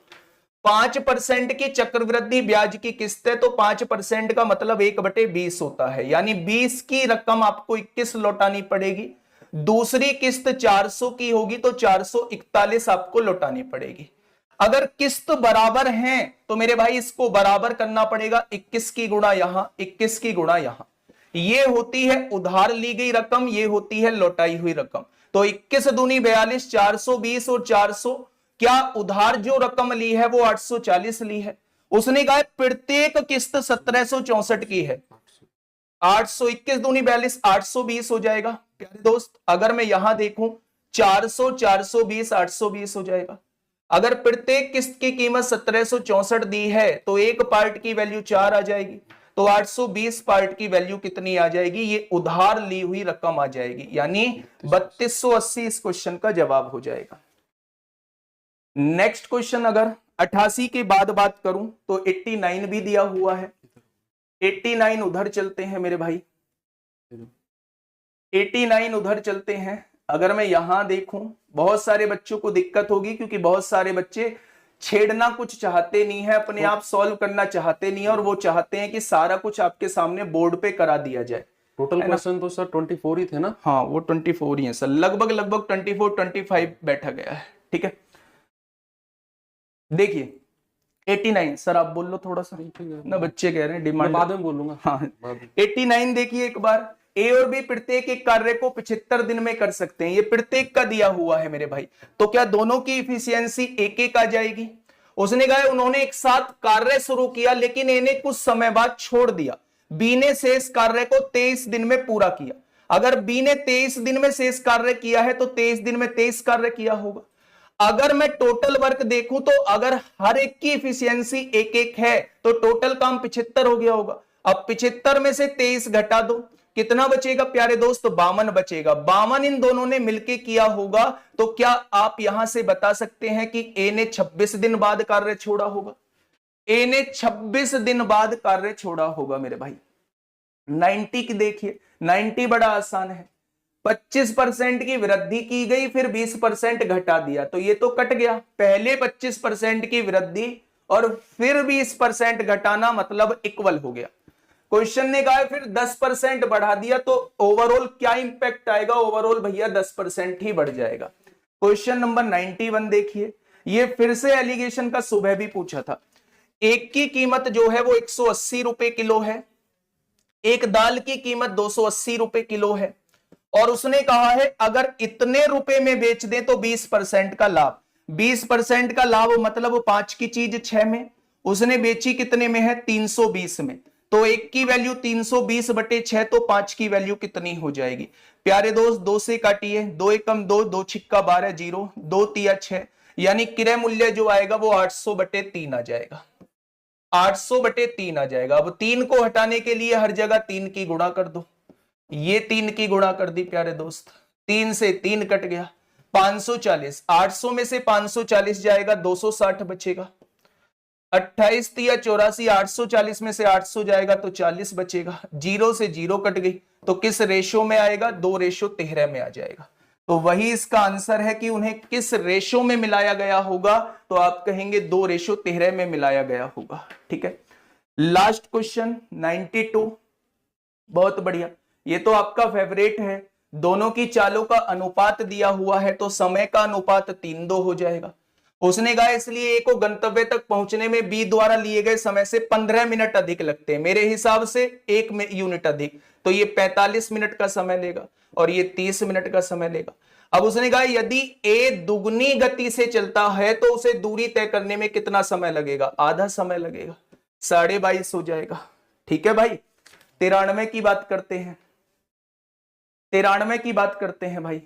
उसने कहा है सी और बी एक कार्य को क्रम से 18 और 24 दिनों में कर सकते हैं। सी 18 दिनों में, बी 24 दिनों में, दोनों का एलसीएम 72 आएगा। बहुत मुश्किल टास्क है आप लोगों के सामने, है ना, ऐसे खड़ा होना। 4-3 आ जाएगा। उन्होंने 8 दिनों तक एक साथ काम किया। भैया एक दिन में 7 काम, तो 8 दिन में कितना काम कर देंगे? 56 काम कर देंगे। और फिर सी चला गया, ये महोदय चले गए, तो बी ने से इस कार्य को कितने दिन में किया? 72 में से 56 गया, कितना बचेगा मेरे भाई? 16। और करेगा कौन? बी। बी एक दिन में 3 काम, तो 16 काम कितने दिन में? आंसर हो जाएगा डी ऑप्शन। ठीक है, हाँ, अब मैं थोड़ा सा आप लोगों से 2 मिनट बात करूंगा।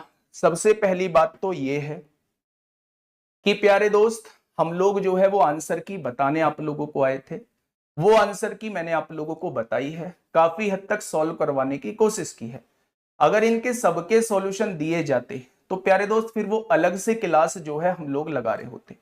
मुझे नहीं लगता कि 4-5 क्वेश्चंस को छोड़ के आपको किसी क्वेश्चंस में डाउट आने वाला है। फिर भी अभी मैं माइक जो हूं दीपक भाटी सर को दूंगा और दीपक भाटी सर जो है ओवरऑल बताएंगे कि कैसा पेपर आया है। आप उनसे ही सुनना चाहते हैं तो कैसा पेपर आया है, क्या रहा है ओवरऑल रिव्यू इसका, तो वो दीपक भाटी सर आपको बता रहे होंगे। ठीक है, ओके, टाटा बाय बाय। कल के लिए बच्चे ऑल द बेस्ट, बहुत अच्छे से करके आना। पेपर बढ़िया है, बिल्कुल भी ये मत सोचना कि मैं कम स्कोर कर रहा हूं या मैं ज्यादा स्कोर कर रहा हूं।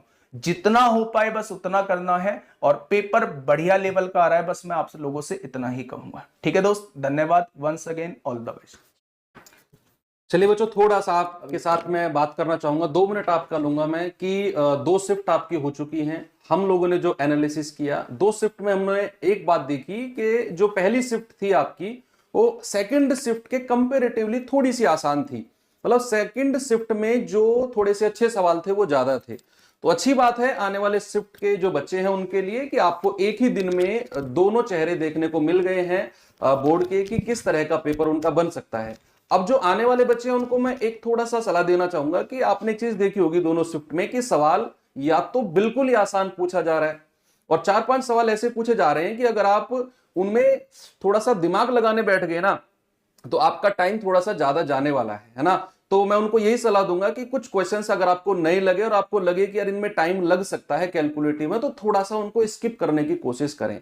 बाकी ओवरऑल पेपर आपका करने लायक आएगा। आप अपने ऊपर कॉन्फिडेंस रखिए, आपकी जितने भी दिन की मेहनत है आपकी कामयाब जरूर होगी। तो आप सभी को मेरी तरफ से ऑल द बेस्ट। अब अजीत सर आने वाले हैं। धन्यवाद सर। हम लोग जीएस के बारे में बात कर लेते हैं। जीएस के बारे में हम लोग बात करेंगे। अगर जीएस के लेवल की मैं पहले ओवरऑल आपको बताना चाहूंगा कि जो सुबह का पेपर था वो जीएस में काफी टफ था। अगर हम उसको 20 मानेंगे तो इसको 19 मान सकते हैं। इसको हालांकि हम 19 मान सकते हैं कि सुबह की शिफ्ट से ये वाला थोड़ा सा जीएस में इजी मान सकते हैं, लेकिन टफ ये भी है। ऐसा नहीं कह सकते कि भाई हम सुबह का 20 था तो इसको हम 15 मान लेंगे, नहीं, सुबह का अगर 20 है तो ये 19 है, बस इतना हम कह सकते हैं। मैं आप लोगों के लिए इस पे क्वेश्चंस लगाता हूं। जैसे कि पहला प्रश्न यहां पर है, एनपीए का पूर्ण रूप क्या है? तो आप कहेंगे सर नॉन परफॉर्मिंग एसेट्स, यानी कि गैर निष्पादित परिसंपत्तियां, नॉन परफॉर्मिंग एसेट्स इसका सही हो जाएगा। उत्तर प्रदेश के किस जिले में सेरा नृत्य मनाया जाता है? तो आप कहेंगे कि ये कहां पर? ललितपुर में। लोकटक झील किस राज्य में स्थित है? आप सभी लोग जानते होंगे मणिपुर इसका सही आंसर होगा। नेक्स्ट क्वेश्चन की तरफ हम लोग चल लेते हैं। क्वेश्चन नंबर होगा हमारा 97। 97 की तरफ हम लोग चलेंगे। क्वेश्चन नंबर 97 हमारा ये है कि प्रस्तावना या उद्देशिका में राष्ट्र की एकता और अखंडता शब्दों का उद्देश्य किस मौलिक सिद्धांत को बढ़ावा देता है? तो संप्रभुता को बढ़ावा देता है। नेक्स्ट है UDHR मानव अधिकारों की सार्वभौमिक घोषणा का कौन सा अनुच्छेद उत्पीड़न से शरण लेने के लिए अधिक गारंटी देता है? अनुच्छेद 14 होगा, क्योंकि 10 नहीं होगा, नागरिकता है, ये भी नहीं होगा और ये भी नहीं होगा। नेक्स्ट आप लोगों का है कि 1993 में मानव अधिकारों पर विश्व सम्मेलन में को अपनाया गया था, तो वियना घोषणा को अपनाया गया था। इसका सही आंसर ध्यान रखना ए होगा। 99 का क्वेश्चन आप कहेंगे सर इसका ऑप्शन ए हो जाएगा। आगे हम बात करेंगे 100 क्वेश्चन की तरफ चलते हैं। यहां पर अगर मैं बात कर लेता हूं, यहां लिखा है कि व्यापक परमाणु परीक्षण प्रतिबंध संधि का मुख्य उद्देश्य क्या था? तो उसका मुख्य उद्देश्य था नागरिक और सैन्य दोनों उद्देश्यों के लिए सभी परमाणु विस्फोटों पर प्रतिबंध लगाना। इसका सही आंसर होगा। अर्जुन पुरस्कार किस क्षेत्र में उपलब्धियों के लिए दिया जाता है? तो ये खेल से संबंधित हो जाएगा। नेक्स्ट क्वेश्चन है 102 की तरफ चल रहे हैं। इंडिया विंस फ्रीडम किसकी आत्मकथा है? तो अब्दुल कलाम आजाद साहब की आत्मकथा हो जाएगी। यहां पर कुछ क्वेश्चंस आप लोग देख रहे होंगे कि ठीक ठाक हैं, मतलब इजी भी हैं। नेक्स्ट है 2016 के विमुद्रीकरण के बाद आरबीआई को कितने प्रतिशत 500 और 1000 रुपए के नोट प्राप्त हुए थे? 98.96%। किस संवैधानिक संशोधन अधिनियम ने लोकसभा और राज्यसभा विधानसभा में अनुसूचित जातियों और अनुसूचित जनजातियों के लिए सीटें आरक्षण को बढ़ाया था? देखिए हर 10 साल में बढ़ाया गया, इसमें तो बढ़ा नहीं होगा। 42 में भी नहीं बढ़ा होगा, इसमें भी नहीं बढ़ा होगा। इसका सही आंसर क्या होगा? 79वां संविधान संशोधन इसका सही आंसर हो जाएगा। नेक्स्ट क्वेश्चन की तरफ चलते हैं। नेक्स्ट क्वेश्चन है 105 हम लोग बात कर लेते हैं। क्वेश्चन नंबर 105 यहां पर आ जाते हैं जी 105 पर कि निम्नलिखित में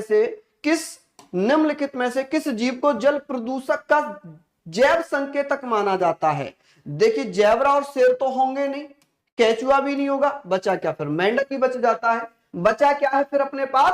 मेंढक बन जाता है। नेक्स्ट है जनसंख्या डी का घनत्व क्या होता है? डी बराबर क्या होता है? NS, यानी कि जनसंख्या और स्पेस। चलिए आगे बात कर लेते हैं। यहां प्रथम life time disturbing the peace award शांति भंग का आजीवन पुरस्कार सलमान रुश्दी साहब को दिया गया। चलिए नेक्स्ट क्वेश्चन है, यहां पर लिखा हुआ सबसे कम लिंगानुपात वाला भारतीय राज्य। सबसे कम लिंगानुपात किसका होगा? हरियाणा का। किसका होगा जी? हरियाणा का। सबसे ज्यादा केरल का। चलिए 2021 में इंस्टाग्राम को इंटरनेट की दुनिया भर में सबसे अधिक इस्तेमाल किए जाने वाले सोशल प्लेटफॉर्म में भैया भारत कौन से नंबर पे आएगा? तो आप यहां पर कहेंगे सर यहां है 2021 में इंस्टाग्राम को इंटरनेट पर दुनिया भर में सबसे अधिक इस्तेमाल किए जाने वाले सोशल प्लेटफॉर्म में स्थान दिया गया है। तो आप कहेंगे सर चौथा स्थान दिया गया इंटरनेट को, सॉरी इंस्टाग्राम को। नेक्स्ट है यहां पर क्वेश्चन नंबर 110। चीन ने तिब्बत पर आक्रमण कब किया था? तो चीन ने तिब्बत पर आक्रमण किया था 1950 में। लिखा बायोमेट्रिक प्रौद्योगिकी एक एकीकरण भारत के आंतरिक सुरक्षा ढांचे को कैसे बढ़ाता है? तो आप कहेंगे पहचान और सत्यापन प्रतिक्रियाओं में सुधार। आप गए होंगे तो आपने बायोमेट्रिक की होगी। नेक्स्ट है, आगे हम लोग बात कर लेते हैं। नेक्स्ट क्वेश्चन हमारा है यहां पर कि भैया बारदोली सत्याग्रह आंदोलन किसके नेतृत्व में हुआ था? सरदार वल्लभ भाई पटेल के नेतृत्व में हुआ था। आगे भारतीय जीएसटी में निम्न में से किस प्रकार का कर वस्तु प्रस्तुत किया जाता है? जीएसटी सर्विस टैक्स आप जानते ही होंगे, तो इसका सही आंसर हो जाएगा सेवा कर। आगे हम बात करते हैं क्वेश्चन नंबर 114। लिखा निम्नलिखित में से किसने पहली बार बुनियादी शिक्षा का विचार? तो महात्मा गांधी ने पहली बार बुनियादी शिक्षा का विचार प्रस्तुत किया था। निम्नलिखित में से कौन सा त्योहार भारत में प्रकाश के त्योहार के रूप में मनाया जाता है? दीपावली इसका करेक्ट आंसर होगा। भारत में 2020-21 में कौन सा राज्य मसालों का प्रमुख उत्पादक रहा है? 2020-21 की बात चल रही है तो इसका सही आंसर हो जाएगा मध्य प्रदेश। 2020-21 की बात हो रही है तो इसका सही आंसर क्या होगा? मध्य प्रदेश इसका सही आंसर हो जाएगा। आगे बात कर लेते हैं हम लोग आगे बात करेंगे, सरकार ने किसान क्रेडिट कार्ड योजना कब लागू की थी? तो आप लोग बताइएगा इसका सही आंसर क्या होने वाला है। तो हम लोग बात कर रहे हैं कि भैया यहां पर सरकार ने किसान क्रेडिट कार्ड, तो इसका क्या हो जाएगा बच्चों? अगस्त 1998। नेक्स्ट है, भारत और वियतनाम के बीच साझेदारी से उनके क्षेत्र सुरक्षा परिदृश्य में किस प्रकार का परिवर्तन आएगा? तो रक्षा सहयोग और समुद्री सुरक्षा को बढ़ाया जाएगा, यही इसका सही आंसर हो जाएगा। संयुक्त परमाणु कार्यक्रम माध्यम से, ये भी नहीं होगा, ये भी नहीं होगा, ये भी नहीं होगा, फिर बचा क्या हमारे पास? ए ऑप्शन बच जाता है। नेक्स्ट क्वेश्चन है 119वां। 119 की तरफ हम लोग चल लेते हैं। यहां पर अगर मैं बात कर लेता हूं कि भैया ये बता दीजिए 119 लिखा हुआ है, लिखा एक सॉफ्टवेयर प्रोग्राम जो इंटरनेट के माध्यम से आने वाले सभी डेटा को फिल्टर करता है, वो वॉलफेयर होता है, फायरवॉल होता है, सॉरी क्या होता है? फायरवॉल होता है। भूटान की राजधानी हो जाएगी थिम्पू। भारत में सबसे लंबा नदी पुल कौन सा है? भूपेन हजारिका सेतु इसका सही आंसर हो जाएगा। नेक्स्ट है आप लोगों के स्क्रीन पर, यहां पर नेक्स्ट 122वां क्वेश्चन होगा कि दर्शकों के साथ संवाद करने के लिए सोशल मीडिया प्लेटफॉर्म के रणनीतिक उपयोग के लिए क्या शब्द है? तो आप कहेंगे सर इसके लिए तो सबसे महत्वपूर्ण है सोशल मीडिया मार्केटिंग। ठीक है, जून 2024 तक लोकसभा में विपक्ष के नेता, भैया आप लोगों ने शॉर्ट्स देखे होंगे, समय समय पर आपको शॉर्ट्स मिलते रहे होंगे। चलिए आगे हम लोग बात करते हैं, चंद्रमा पर नासा के मानवयुक्त लैंडिंग मिशन को क्या नाम दिया गया था? अल्टेमिस नाम दिया गया था जी। आगे चल लेते हैं। आगे हम लोग यहां पर बात कर लेते हैं कि लिखा है कि अंतरराष्ट्रीय थर्मोन्यूक्लियर प्रोग्रामिंग रिएक्टर परियोजना का उद्देश्य निम्नलिखित की व्यवहार्यता प्रदर्शित करना है। तो बड़े पैमाने पर और कार्बन मुक्त स्रोत के रूप में संलयन ऊर्जा, इसका सही आंसर हो जाएगा डी। आगे हम लोग बात करते हैं क्वेश्चन नंबर 126 की तरफ बढ़ लेते हैं। क्वेश्चन नंबर 126 यहां पर लिखा हुआ है जी, भारत माला परियोजना किससे संबंधित होगी? तो ये सड़क मार्ग से संबंधित है। किससे? सड़क मार्ग से संबंधित है। वैश्विक आतंकवाद विरोधी प्रयासों के समन्वय के लिए किस संगठन को जिम्मेदार माना जाता है? इंटरपोल मत करना, अधिकतर बच्चे इसको इंटरपोल करके आए होंगे। ठीक है जी भैया, 9 जून 2024 को राहुल गांधी जी बन गए हैं। ठीक है, 9 जून को बन गए, तो जून ही तो पूछा है। ठीक है, चलिए यहां पर हम लोग बात करेंगे UNCCT। ठीक है, UNCCT इसका सही आंसर हो जाएगा भैया बी, इंटरपोल मत करना माय डियर। नेक्स्ट है, दूध उत्पाद ब्रेड आदि पर कितना % GST लगता है? तो ब्रेड से ही समझ जाएंगे कि 5%। बड़ा विवाद रहा था, इस पे बड़ा विवाद रहा था। चलिए बहुत बढ़िया, आगे हम लोग बात कर लेते हैं। नेक्स्ट क्वेश्चन है आप लोगों के स्क्रीन पर कि भैया अंतरराष्ट्रीय अक्षय ऊर्जा एजेंसी क्या करती है? तो ये अक्षय नवीनीकरण ऊर्जा के उपयोग को बढ़ावा देती है, इसका सही आंसर ये हो जाएगा। ठीक है जी, आगे बात कर लेते हैं। क्वेश्चन नंबर 130 है, इसमें लिखा हुआ है कि 14 सितंबर को हम राष्ट्रीय हिंदी दिवस के रूप में मनाते हैं और तुगलकनामा पुस्तक के लेखक कौन होंगे? अमीर खुसरो साहब हो जाएंगे। और नेक्स्ट भैया आप लोगों की आ चुकी है रीजनिंग, और यहां पर आप लोग भैया करेंगे रीजनिंग। देखिए इंटरपोल वाले बच्चों के लिए मैं बता दूं कि इंटरपोल नहीं होगा, इंटरपोल तो सार्वजनिक हो जाएगा, वहां पर आतंकवाद से संबंधित दिया हुआ है, तो आप परेशान ना हो। ठीक है, हालांकि अगर ओवरऑल अगर मैं कहूं जीएस को, तो सुबह से शाम वाला जीएस थोड़ा सा इजी है। ठीक है, करने लायक था, हालांकि इसमें भी बच्चे जो अच्छे पढ़कर गए होंगे वही कर पा रहे होंगे ठीक ठाक। ठीक है, अगर सुबह 20 या 22 क्वेश्चंस कर पाए होंगे वो बच्चे, तो वो इसमें करीबन 27-28 क्वेश्चंस यहां पर कर देंगे। ठीक है, बाकी राहुल सर आ ही चुके हैं। चलो नमस्कार दोस्तों, कैसे हैं आप सभी लोग? और भैया पेपर हो चुका है सेकंड शिफ्ट का। रीजनिंग के क्वेश्चन किस प्रकार से आए हैं, क्या बदलाव देखने को मिला है, वो मैं आपको बताऊंगा। बदलाव की बात करूं तो भाई सबसे पहला जो क्वेश्चन है, अगर मैं इसकी बात करूं, ये पिछली शिफ्ट में भी आया है और इसमें भी आ गया सेम। तो यहां पर टोटल ये 8 हो गए, 9वां 10वां 11वां 12 13 14 15 16। तो टोटल इसमें पूछे गए थे त्रिभुज, त्रिभुजों की संख्या, तो 16 इसका आंसर है। 16 इसका आंसर है। आगे बढ़ता हूं मैं नेक्स्ट क्वेश्चन पर। यहां हमसे पूछा गया है कि श्रृंखला को पूरा करेगा, श्रृंखला को पूरा करेगा। देखो अल्टरनेट पर चल रहा है, सेम सेम, यहां से चलोगे ये सेम, तो ये भी बिल्कुल सेम ही आनी चाहिए।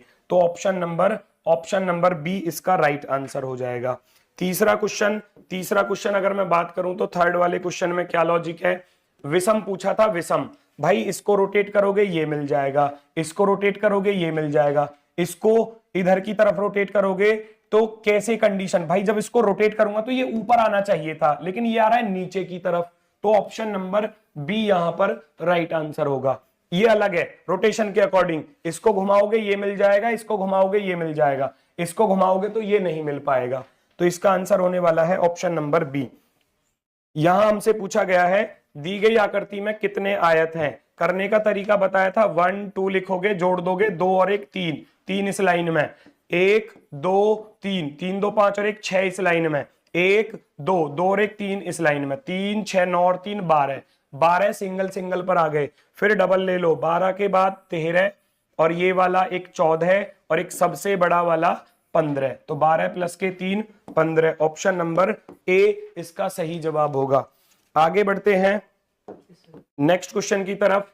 क्वेश्चन नंबर 5, भाई ये क्वेश्चन आउट आ रहा है, मैं आपको बता दूं, ये शायद आपने नहीं पढ़ा पहले कभी, ठीक है। मैं बात करता हूं, आपके पास एक नियमित पंचभुजीय पेंटागल प्रिज्म है, प्रिज्म के आधार पर ये क्वेश्चन पूछा है, इसके आधार बेसिस के समांतर काटते हैं, अनुप्रस्थ काट जो क्रॉस सेक्शन किस आकार का होगा, तो वो पेंटागन के ही आकार का होगा, क्योंकि इसका जो बेस है ना वो पेंटागन बेस पर ही है, तो उस पर जो कट लगेंगे वो पेंटागन बेस के अकॉर्डिंग ही लगेंगे।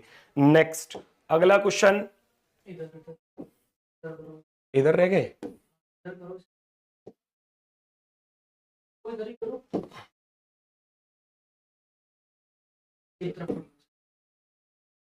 चलो हाँ ये क्वेश्चन,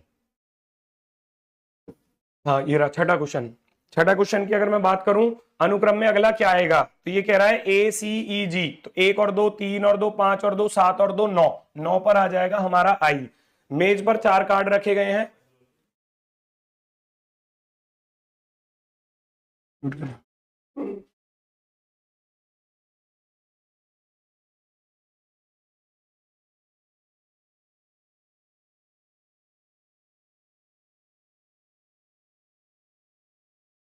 अगला क्वेश्चन है एक मेज पर 4 कार्ड रखे गए हैं, प्रत्येक कार्ड के एक तरफ एक नंबर और दूसरी तरफ एक अक्षर होता है, प्रदर्शन पर बात की जाए तो 3 8 ई के दिखाते हैं, हमारी आवश्यकता को पूरा करने के लिए किन कार्डों को पलटना चाहिए, किसी कार्ड में एक तरफ स्वर है और दूसरी तरफ एक सम संख्या है, तो ऑप्शन नंबर ए इसका राइट आंसर हो जाएगा। आगे बढ़ते हैं, एक लड़की की ओर इशारा करते हुए विपिन कहता है यह लड़की मेरे पिता की इकलौती संतान की बेटी है, विपिन की पत्नी पार्वती का उस लड़की से क्या संबंध है, इसका आंसर होने वाला है भैया आपका ऑप्शन नंबर डी माता, ऑप्शन नंबर डी माता। आगे की तरफ चलते हैं, एनालॉजी के क्वेश्चन भरपूर पूछे गए हैं एग्जाम में, कैमरा का रिलेशन फोटोग्राफर के साथ दिया है, तो माइक्रोस्कोप का यूज कौन करता है, जैसे कैमरे का उपयोग फोटोग्राफर करता है, तो माइक्रोस्कोप का जो यूज है वो पायलट करेगा या बायोलॉजिस्ट के पास होता है छोटी बारीक वस्तुओं को देखने के लिए, कीटाणुओं को देखने के लिए, ऑप्शन नंबर बी। डॉल्फिन और व्हेल समान होते हैं किस प्रकार से, कि दोनों के पास, ये बायोलॉजी का क्वेश्चन है, ये यहाँ जीएस रीजनिंग में पूछा है, दोनों के पास जो है भैया फेफड़े होते हैं, तो ये हवा में सांस ले सकते हैं। आगे बढ़ते हैं नेक्स्ट की तरफ, बहुत से बच्चे इसमें बी ऑप्शन लगा गए होंगे कि दोनों मछली हैं, और मैंने कई बार बताया था कि व्हेल और डॉल्फिन के लिए अगर क्वेश्चन आता है तो उनको मछलियों में नहीं रखते, ठीक है, तो दोनों हवा में सांस ले लेते हैं, ये बिल्कुल ठीक है। यहां पूछा गया है हमसे अगला question, find the odd one out, अक्षर समूह, तो भाई 2 2 4 2 6 2 8, सब में ++2 हो रहा था, 8 2 10 2 12 2 14, 16 2 18 2 20 2 22, लेकिन यहां क्या है 15 2 17 और 1 18, ये अलग हो जाएगा, ऑप्शन नंबर 1। ये पूछा था find the odd one out, सब में ट्राइंगल अंदर की तरफ है, इसमें बाहर की तरफ है, तो बाहर वाला ऑप्शन नंबर डी हमारा राइट आंसर होगा, बाकी सब में ट्राइंगल अंदर की तरफ था। आगे बढ़ते हैं नेक्स्ट की तरफ, अब इधर आ जाओ, ये कैसे लगाइए पीडीएफ, चलो क्वेश्चन नंबर 13, परिवार में 6 सदस्य हैं, बीसी का बेटा है, इसका आपका आंसर आ रहा है भैया 2, महिला सदस्यों की संख्या पूछी थी तो महिला सदस्य इसमें आ रही है केवल 2। आगे बढ़ते हैं, ये आपको सर ने करा दिया होगा, 6 आमों की कीमत 90 है, 10 आमों की है, तो सीधा सा 15 छिक्के 90 और 150 आपका आंसर हो जाएगा। आगे बढ़ते हैं क्वेश्चन नंबर 15, ये मैथ का क्वेश्चन है, करा दिया होगा सर ने। श्रृंखला पर आता हूं। श्रृंखला 62 55 -7 हो रहे थे, 41 में से 7 घटा दोगे तो 34 आ जाएगा। -7 का लॉजिक चल रहा था। ये क्वेश्चन बिल्कुल आपको पेपर में क्लास में कराया है, बिल्कुल डिक्टो सेम ही है, पिछली शिफ्ट में भी आया है, इसमें भी आया है। तो option number D right answer हो जाएगा। ऑप्शन नंबर डी बिल्कुल सही। आगे बढ़ते हैं। नेक्स्ट है सीरीज। 3 5 11 29 83, 3 और 2 5, 5 और 6 11, 11 और 18 29, 29 और यहां हो गए भैया 13 में से 9 गए 4 और 7 में से 2 गए 5, 54। 3 की गुणा हो रही है, 2 तिया 6 तिया 18 तिया 54 तिया 162, 162 इसमें जोड़ दोगे तो आपके पास 3 और 2 5, 8 6 14, 245। Option number B right answer हो जाएगा, 245। आगे की तरफ चलते हैं। हाँ, find the odd one out पूछा था। ओके एम एच, यहां देखोगे तो 8 और 5 13, 2 और 5 7, 15 और 5 20, 5 5 का गैप। लेकिन यहां 11 और 4, यहां 4 का गैप है। Option number A right answer होगा। Option number A right answer होगा। बात करता हूं भैया, ये तो हिंदी आ गई, इसको तो मैं छोड़ देता हूं, आगे चलता हूं। इसके बाद हमारा नंबर, ये भी हिंदी है। आगे बढ़ते हैं, आगे कौन सा नंबर आएगा? 57 नंबर का क्वेश्चन। 57 नंबर कहाँ मिलेगा? ऊपर मिलेगा, इधर। इधर आ जाओ, इधर आ जाओ, इधर आ जाओ। ये रहा भैया 57 नंबर का क्वेश्चन। ये कह रहा है इंफॉर्मेशन के पहले, पांचवें, छठे और आठवें। पहले पर आई दिया है, पांचवें पर आर दिया है, छठे पर एम दिया है और आठवें पर दिया है T. I R M T से क्या बनाना था? तो ट्रिम हो जाएगा। ट्रिम काटना छाटना जो होता है। तो लास्ट वाला अक्षर पूछा था, लास्ट वाला अक्षर क्या होगा? तो लास्ट वाला अक्षर होगा इसका ऑप्शन नंबर सी। कह रहा ना उस शब्द का चौथा अक्षर क्या होगा? जब हम बनाएंगे तो लास्ट वाला अक्षर आ जाएगा, चौथा अक्षर एम। आगे की तरफ बढ़ते हैं। नेक्स्ट 58 नंबर का क्वेश्चन। प्रक्षेप्य पथ पर चलते हैं, उसी प्रकार उपग्रह जो हैं वो अपनी कक्षा में चलते हैं। Option number B right answer हो जाएगा। आगे बढ़ते हैं। नेक्स्ट अगले क्वेश्चन की अगर हम बात करें तो अगला क्वेश्चन ये रहा पाई चार्ट का। 59 नंबर हमको नहीं करना। इसके नीचे एक क्वेश्चन आ रहा है हमारा 60 नंबर रीजनिंग का। मैथ और रीजनिंग को मिक्स किया गया है। ये पूछा है नीचे दी गई श्रृंखला के अनुसार प्रश्न का उत्तर दीजिए। दी गई व्यवस्था में कौन दो पड़ोसी वर्णमाला क्रम में सबसे दूर है? कितना आसान क्वेश्चन था। यू और एफ की बात करूं तो 21 और 6, तो कितने का गैप है? 15 का गैप है। ठीक है। वी 22 पर, ई 5 पर, तो यहां कितने का गैप हो गया भैया? 17 का गैप हो गया। बी 2 पर, क्यों 17 पर, यहां 15 का गैप हो गया। डी 4 पर और वाई 25 पर, यहां 21 का गैप है। तो यही सबसे ज्यादा दूर है, यही सबसे ज्यादा दूर है, यही सबसे ज्यादा दूर है। आगे बढ़ते हैं नेक्स्ट की तरफ। क्वेश्चन नंबर 61 ये कह रहा है एक समूह में 40 लोगों को चाय पसंद है, 30 को कॉफी और 20 को चाय और कॉफी दोनों पसंद है। तो 20 तो आ गए कॉमन में, एक तरफ टी लिख लो, एक तरफ कॉफी लिख लो। वो कह रहा है 40 को चाय पसंद है, तो 40 में से 20 यहां आ गए तो 20 यहां बचेंगे। 30 को कॉफी पसंद है, 20 यहां पर आ गए तो 10 यहां आ जाएंगे। कह रहा है कितने लोगों को केवल चाय पसंद है? 20 लोगों को केवल चाय पसंद है। Option number C right answer हो जाएगा। Option number C. आगे बढ़ते हैं नेक्स्ट की तरफ। 61 के बाद है हमारा 62, इधर मिलेगा।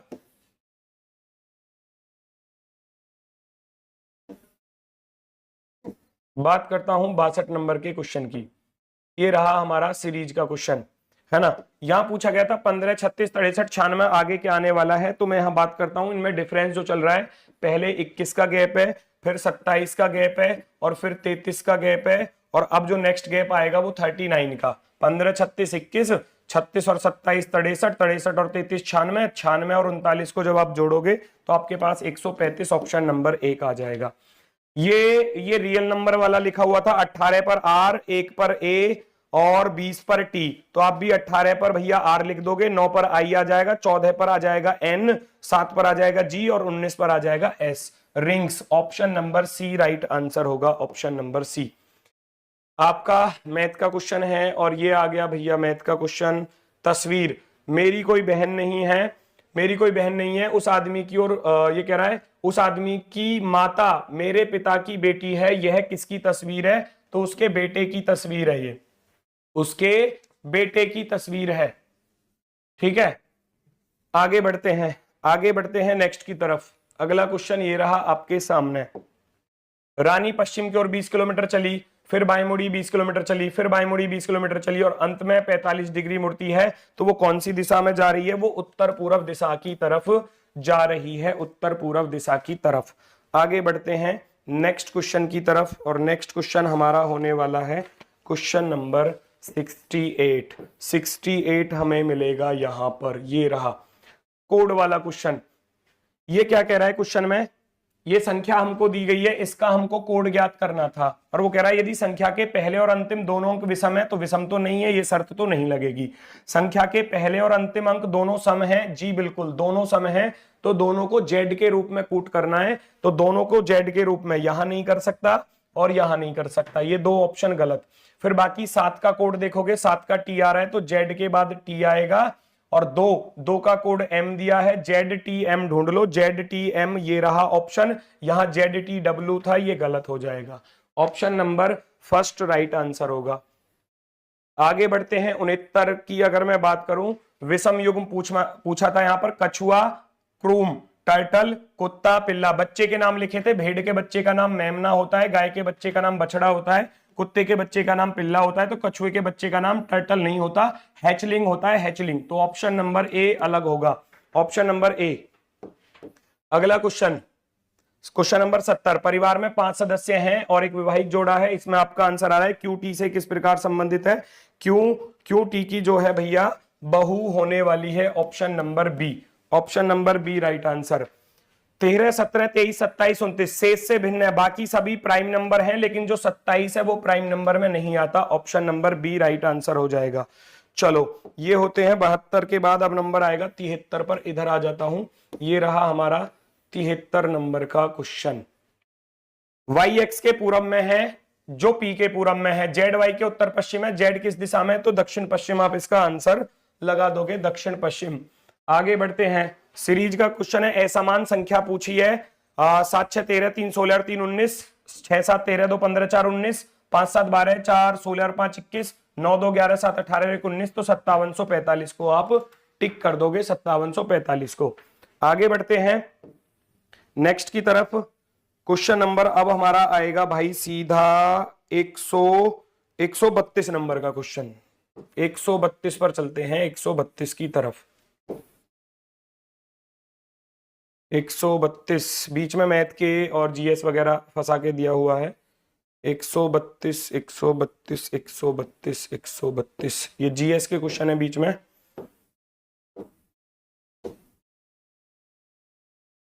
एक 129 131 और 132 ये आ गया 132। ठीक है, श्रृंखला पूरी कीजिए। 2 4 6 6 12 8 20 और 10 30 और 12 42 42 और 14 जोड़ोगे तो 56, option number D right answer होगा।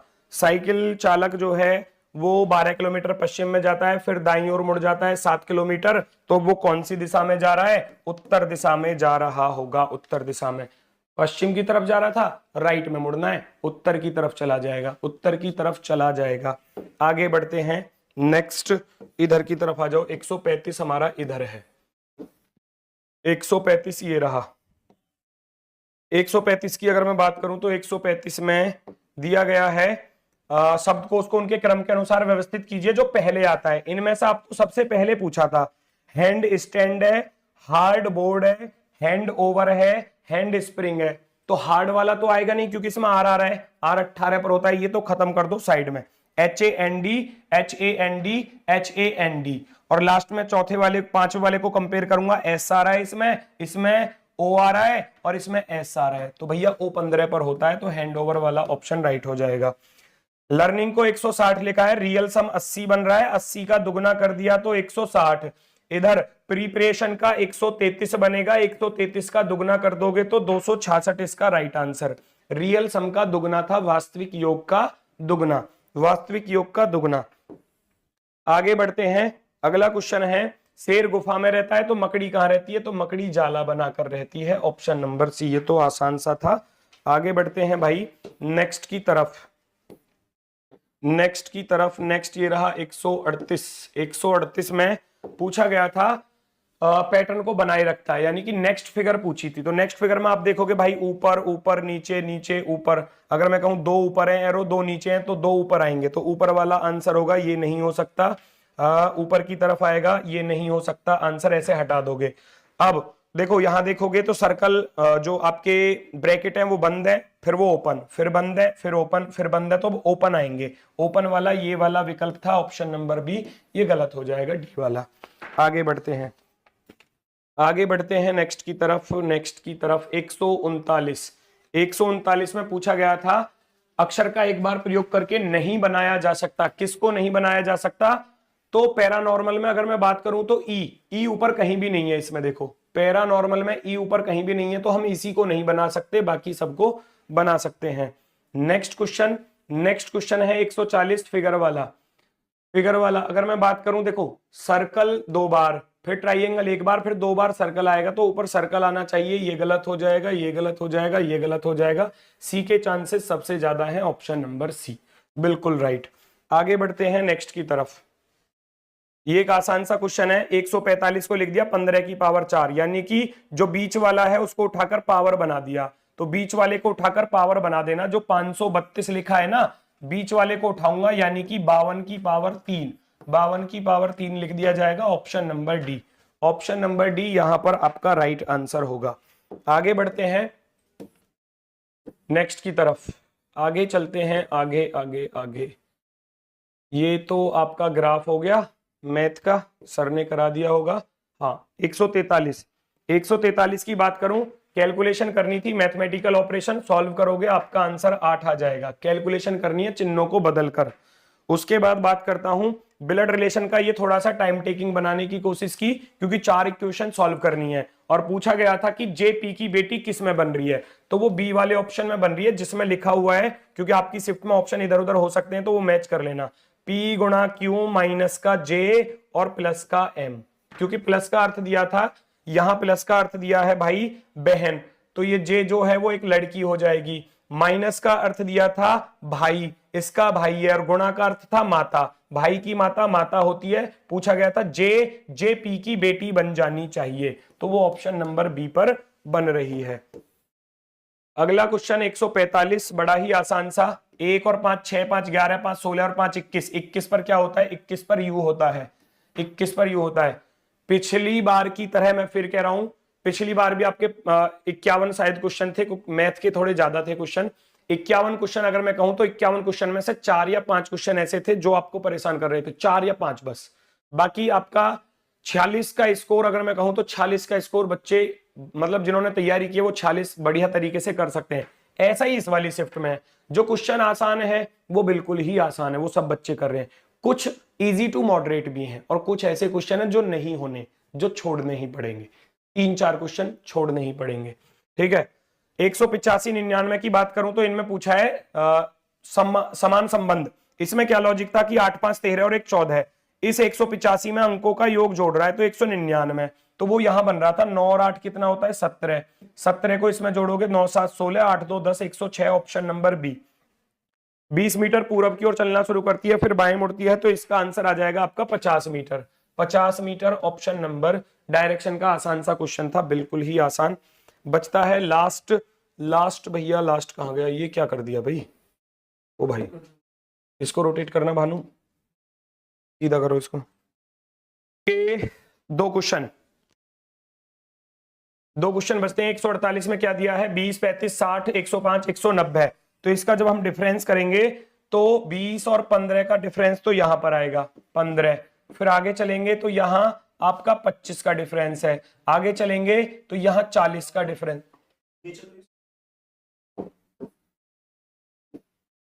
अभी जो बताया तुमने ये वाला,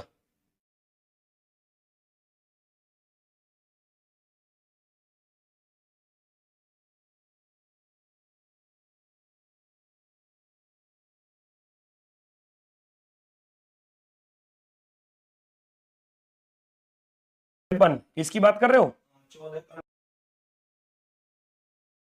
चांसेस हो सकते हैं कि ये इसमें 14 का अंतर, लेकिन मैं प्रायोरिटी पर इसे रखूंगा, वो अब बोर्ड की मर्जी है, कि वो इसको आंसर मानेगा या इसको, ठीक है ना। चांसेस दोनों के हैं भाई, सही बोल रहे हैं कि 139 और यहाँ 14 जोड़ेंगे 53, क्योंकि उधर भी 14 ही जुड़ रहे थे, और इसमें जब हम 9 और 8 17 को जोड़ेंगे डिजिट सम यानी कि अंकों का योग, तो चांसेस इसके भी हैं और इसके भी हैं। अब वो बोर्ड की मर्जी है, देखते हैं बोर्ड क्या इसका आंसर मानता है, ठीक है। नहीं 8 और 9 17 हो गया ना, ठीक है, नहीं ये इसमें जोड़ना है बस। चलो,